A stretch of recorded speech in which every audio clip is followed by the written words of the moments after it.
बिस्मिल्लाहिर्रहमानिर्रहीम। अस्सलामुअलैकुम। Welcome to Amna's kitchen.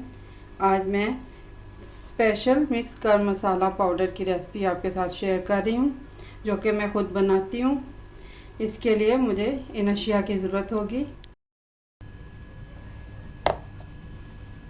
ज़ीरा 6 खाने के चम्मच, दालचीनी के टुकड़े 2 इंच के टुकड़े तकरीबन 4, सब्ज़ इलायची 10 दाने, स्याह मोटी इलायची 6 अदद, तेज़ पत्ते तकरीबन 5 अदद, इनको तोड़ लीजिए। जावित्री तकरीबन ये 6 दाने, इस तरह से पूरे 6 पीसेस ले लें। कसूरी मेथी 3 खाने के चम्मच,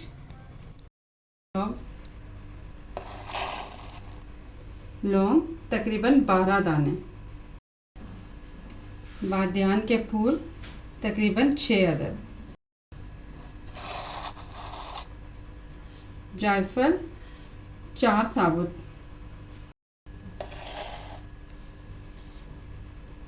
धनिया साबुत धनिया 4 खाने के चम्मच,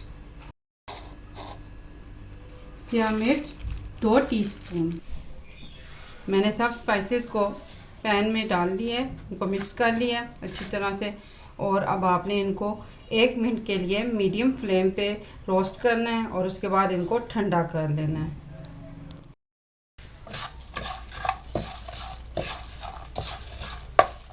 अच्छी तरह से इनको अच्छी तरह से आपने रोस्ट करना है 1 मिनट के लिए। इनमें से एक अच्छी सी खुशबू आने लग पड़ेगी, इतनी देर तक आपने इनको मुसलसल चलाते रहना है। अब इन स्पाइसेस को अच्छी तरह से ग्राइंड करके आपने पाउडर बना लेना है। हमारा गरम मसाला तैयार हो गया है। स्पेशल गरम मसाला, बहुत ज़्यादा फरमाइश थी इसकी, बहुत प्यारी खुशबू होती है। आप इसको अपने सालों को तैयार करके बाद में ऊपर से भी डाल सकते हैं और सालन बनाते हुए भी डाल सकते हैं। ख़ास तौर पर शोरबा चिकन या कोई भी शोरबा का सालन जो आप बनाएं, उसमें तैयार करके 1 खाने का चम्मच ऊपर से छिड़क के आप 5 मिनट के लिए दम दे दें। बहुत ज़बरदस्त जायका होगा और बहुत प्यारी खुशबू होगी। इसके अलावा भी छोलों में भी आप इसको डाल सकते हैं। इसके अलावा आप इसे पुलाव में भी डाल सकते हैं, सादा चावल बनाते हुए भी डाल सकते हैं। बहुत अच्छा खानों का जायका बन जाएगा, तो ज़रूर बनाइएगा। आप इसे महफूज कर सकते हैं, ज़्यादा मकदार में बना के महफूज कर सकते हैं।